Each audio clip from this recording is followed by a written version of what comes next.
Hey y'all, I'm back. Oh, I missed you guys. I missed you guys. I really did. I really, really, really, really did. Where have I been?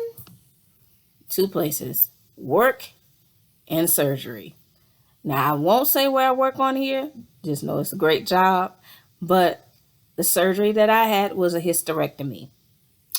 Yes, ma'am, and yes, sir. I had a hysterectomy, and it was so needed. Um, what I found out um, through my doctor after getting checked out for having like severe pain, um, crazy cycles, was that what she found out after she did an endometrial biopsy on me was that I had endometrial cancer. Now, here's the thing. I'm going to tell you all how this hysterectomy came about. So, forgive me for just jumping into it. So let me go back. Start at the beginning. For the last 20 something years now, I've always had crazy periods, like just like insane. Like I'll have a cycle 1 month and then for the next 4 months not have nothing. Um, and then another time it'll be like I'll have a cycle every month and then like the last 2 months of the year it just goes away.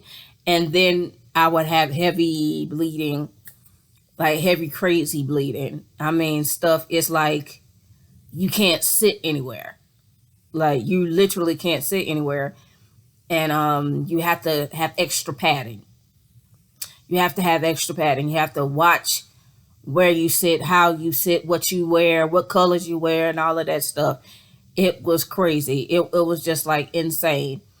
And I had been trying to get help for it before, but because of money and insurance issues, I wasn't able to do so. And finally, this year, I was able to get connected with a doctor because at the beginning of this year in January, I had like this like really bad cramp. I mean, it was bad. It was like I had to lay down on like my left side to make it quit after taking medicine. And I didn't have that bad cramp again until July of this summer.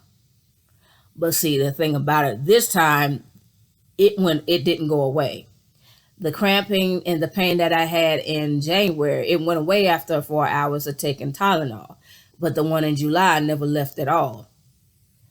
And I ended up going to the emergency room, and they ended up when I got there after being there about an hour or like almost 30 minutes. Not only was the cramping extremely bad, but I ended up throwing up. That's how bad the pain was. It made you throw up.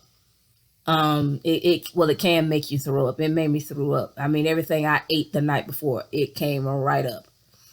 And after being in there about what was that, about 4.5 hours, they finally took me back and drew my blood. They ran a test on me to see if there was anything going on, and there wasn't. But they gave me Vicodin to take for the pain. It was just really bad, and they told me to make sure you get in contact with your doctor, and they gave me a prescription for Tylenol 3. Great stuff, y'all. Great stuff. Great stuff. Tylenol 3 is awesome, and so is Vicodin. But my doctor ended up doing an endometrial biopsy on myself. And when my tests came back, well, let me tell y'all this. The endometrial biopsy, that thing hurts. Now, I know with different women it varies, but that thing hurt me. I had to do like Lamar's breathing just to get through it. It hurts, but it was necessary, and I let her do what she needed to do, and without me jumping off the table. And when I got the results back, I had to make an appointment to come in and see her because at first she was going to tell me over the phone. But I made an appointment to come in and see her, and she told me you have endometrial cancer.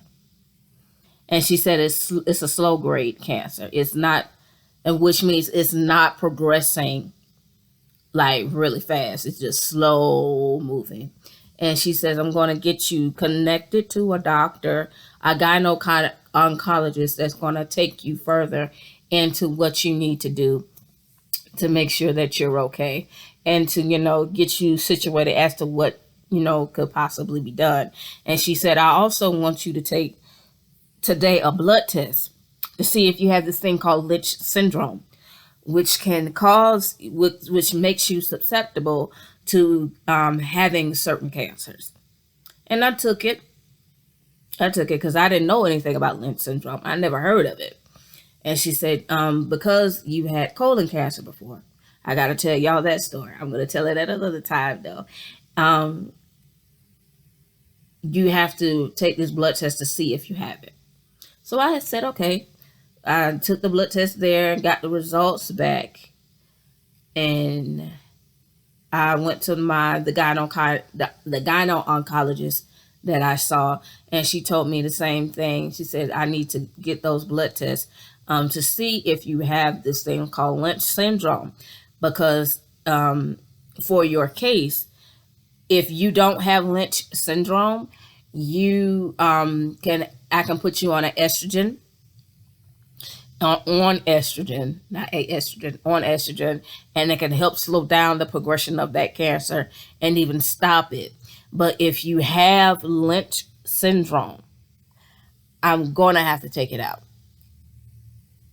We're just going to have to give you a hysterectomy, because even with the estrogen, there is a possibility that you can still develop cervical cancer, ovarian cancer.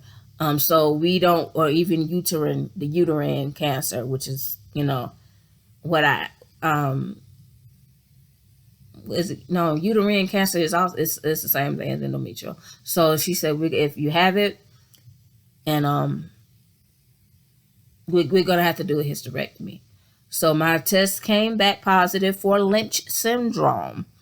And I told her about it, and I sent over the paperwork to her from the doctor about it. And she says, yeah, we got to schedule your hysterectomy. So that's what we did. They did all the prep work. I did all my pre-op stuff. I wasn't scared to have it. I was anxious, I'll tell you that. I was anxious to have it because I was like, look, if it's going to make all this bleeding stop and all this pain go away, let's do it. Let's make it do what it do. And that's what I did. And that's what I did. She let me know that I'll lose a little weight. I was told at pre-op that I would lose a little weight because my body would have to adjust to those organs no longer. And being there, I was going to have to, slow down for a few days before I get myself back up to get back into my natural routine. I was also told that I was going to need a lot of laxatives and a lot of gas relief medicine, because once I had the surgery, I was going to be very gassy. And how they did my surgery was through a robot. I had a robotic hysterectomy. And the robot they use is actually pretty cool to read, to be honest, which is really cool. Yeah, she told me how she was going to do it. And I said, okay, I had an MRI done before that, and everything went well with that, and I had my surgery October 5th of this month. And baby, man, I was so groggy when I came out of that surgery. I was sore, which is to be expected. But they got me back to my room where my mom was waiting, and I was just like out of it. I was like, I will stay awake long enough to answer questions, but I would fall right back to sleep. I was on so many drugs because they gave me a couple of drugs to take before surgery, and they gave me a couple of drugs to take after. I had two oxycodones after surgery, so I was completely done for. And they gave, in order to make me, because they said, because the doctor, my doctor, she told me, she said, you can go home if you go to the bathroom. So if and she said, because if you go to the bathroom, that means everything, your bladder is unaffected by it, and unaffected by the surgery, and that means that you can go home to to start your recovery process. He said, but if you don't, you're gonna have to be with us a couple of days. So I said, okay. And of course I'm hurting down there when I try to go. So they gave me some Powerade to drink. And I drank the Powerade. I drank a bottle and a half. And that half of the second bottle, I threw up. It was like, yeah. It was gross. And she said, and my nurse, my assistant nurse, she said, I don't know why it does people that way. I don't know what it is about the Powerade that when you drink it and you take it with food, it'll make you throw up. She said, I don't know why it does that, but it does. And then I was just like, ugh. And I took I left that Powerade alone, continue drinking my water. I didn't want no cold water. And I didn't want my water to be cold at all, but I drank my water. And about a little bit before 8 o'clock, I finally urinated, which was good. I said, okay, great. And I was able to go home that same night. So this week will be week number 3 after my surgery. I'm 3 weeks out. So I'm still in recovery and I'm doing good. I'm getting back into the regular groove of things. I've lost some weight.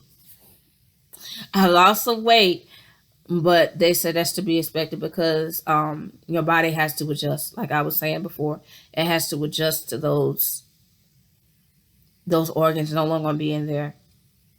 So I said, okay. And then I've gotten into exercising more, y'all. I'm walking every day. I'm trying to walk every day at least. Um, but I'm just so grateful that I had it.